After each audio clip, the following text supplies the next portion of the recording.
Sunday ഒക്കെ അല്ലേ? അപ്പോൾ ഇതാ ഞങ്ങളെല്ലാവരും കൂടി അമ്പലത്തിലേക്ക് ഇറങ്ങിയതാട്ടോ. അപ്പോസിന് ഇന്നൊരു ചോറൂണുണ്ട് എൻ്റെ വീടിൻ്റെ അടുത്ത്. അപ്പോൾ അതാ ഞങ്ങളെല്ലാവരും കൂടി ഇറങ്ങിയപ്പം സാൻവിക്ക് ഞാൻ ഈ ഒരു കോട്ട് സെറ്റ് പോലത്തെ ഒരു ഡ്രസ്സ് ഇട്ട് കൊടുത്ത്. അപ്പോൾ ഓളും അറിയാം അമ്പലത്തിൽ പോകുമ്പോൾ ഒന്നും ഇത് ഇടൂല, എനിക്ക് ഇങ്ങനെ ഡ്രസ്സ് വേണ്ട അമ്മ, അങ്ങനെ എന്നോട് പറഞ്ഞുകൊണ്ടിരിക്കുക. അപ്പോൾ 2-3 വട്ടം ഞാൻ കേട്ട് നിന്ന്. അപ്പം ഞാൻ പറഞ്ഞ് ഇതിട്ട് പോരാൻ പറ്റിയെങ്കിൽ മാത്രം പോന്നോ, ഇല്ലെങ്കിൽ ഇവിടെ ഇരുന്നോന്ന് പറഞ്ഞു. അപ്പം പിന്നെ ഒക്കെ ഒന്നും പറയാല്ലാത്തതുകൊണ്ട് ഓളിൻ്റെ കൂടെ പോകുന്നു. അങ്ങനെ ഇതാ ഞങ്ങൾ വേഗം തന്നെ അമ്പലത്തിൽ എത്തിയിട്ടുണ്ടേനി. 8:15 ആകുമ്പോഴത്തേക്കും ഞങ്ങളോട് അമ്പലത്തിലേക്ക് എത്താൻ പറഞ്ഞിട്ടുണ്ടേനി. അതുകൊണ്ട് തന്നെ ഞങ്ങളൊരു 7:50 ആകുമ്പോഴത്തേക്ക് അമ്പലത്തിൽ എത്തിയിട്ടുണ്ട് കേട്ടോ. പക്ഷേ പോസ്റ്റ് എന്നൊക്കെ പറയാലോ, കുറേ നേരം പോസ്റ്റായിട്ട് അവിടെ അങ്ങനെ നിൽക്കേനി. 8:45 ആകുമ്പോൾ ഞങ്ങൾ വിളിച്ചു കേട്ടോ ചോറ് കൊടുക്കേ. തൊഴാൻ പോകാനും പറ്റൂല, കുട്ടിക്ക് ചോറ് കൊടുക്കാതെ അമ്പലത്തിൽ പോയി തൊഴരുതെന്നും പറഞ്ഞു. അങ്ങനെ പിന്നെ ഞങ്ങൾ കുറേ നേരം അവിടെ നിന്ന് ഇങ്ങനെയൊക്കെയോ സമയമൊക്കെ തള്ളി നീക്കി.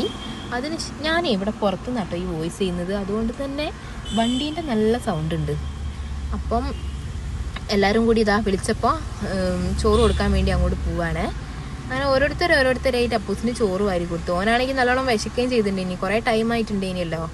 അങ്ങനെ ചോറ് കൊടുക്കലൊക്കെ കഴിഞ്ഞ ശേഷം നേരെ പോകുന്നത് എൻ്റെ വീട്ടിലേക്കാട്ടോ. അപ്പം സൺഡേ ആയതുകൊണ്ട് മാത്രം എൻ്റെ അമ്മ വീട്ടിലുണ്ടാവും, എല്ലാ ദിവസങ്ങളിലൊന്നും പോയാൽ അമ്മ ഉണ്ടാവില്ല. അതുകൊണ്ട് തന്നെ ഞങ്ങൾ വീട്ടിലേക്ക് പോയി. അമ്മയുണ്ട് ഞങ്ങളെ കൂടെ. ഞങ്ങൾ അച്ഛനും അമ്മേനെയും കൂട്ടിയതിന് ശേഷമാണ് അമ്പലത്തിലേക്ക് വന്നത്. പിന്നെ തിരിച്ചിതാ നേരെ വീട്ടിലേക്ക് പോവാം. വീട്ടിലെത്തുമ്പോഴത്തേക്കും വിശന്ന് എല്ലാവർക്കും ഒരു പരിവായിട്ടുണ്ടേനി, മക്കൾക്കൊക്കെ പ്രത്യേകിച്ച്. അപ്പോൾ അതാ അമ്മ ചിക്കൻ സ്റ്റൂവും പിന്നെ വെള്ളയപ്പൊക്കെ ഉണ്ടാക്കി വെച്ചിനി. അപ്പോൾ വീട്ടിലെത്തി വേഗം ഞങ്ങൾ ചായയൊക്കെ വെച്ചതിന് ശേഷം അമ്മമാരും അച്ഛന്മാരെല്ലാവരും ഡൈനിങ് ടേബിളിൻ്റെ മേലെയും ഞങ്ങളിത് അവിടെ താഴെ ഇരുന്നിട്ടും വേഗം ചായ കുടിച്ചിട്ടോ. ചായയൊക്കെ കുടിച്ച് ഇപ്പം അമ്മ പറഞ്ഞു നമുക്കൊന്ന് ഫുഡ് വാങ്ങാൻ മോളെ, ഇനിയിപ്പം നമ്മൾ മഴയും നമ്മൾ കറണ്ടും ഇല്ല, മെനക്കെടണ്ടായിരുന്നു. ഞാനും ഏട്ടനും സാൻഡിയും കൂടി പോയിട്ട് ബിരിയാണി വാങ്ങിക്കൊണ്ടുപോകുന്നത്. അങ്ങനെ ഞങ്ങളിതാ ബിരിയാണിയൊക്കെ കഴിച്ച് കഴിഞ്ഞ് പിന്നെ പിറ്റേ ദിവസം സ്കൂളുണ്ട് എന്നുള്ള ധാരണയിൽ ഞങ്ങൾ വേഗം തിരിച്ച് പോരുക കേട്ടോ. കാരണം അപ്പോൾ കോഴിക്കോട് ജില്ലയ്ക്ക് സ്കൂളില്ല എന്ന് പറഞ്ഞിട്ടില്ലേനി. അപ്പം അങ്ങനെ നേരെ ഇതാ തിരിച്ച് വീട്ടിലേക്ക് എത്തി.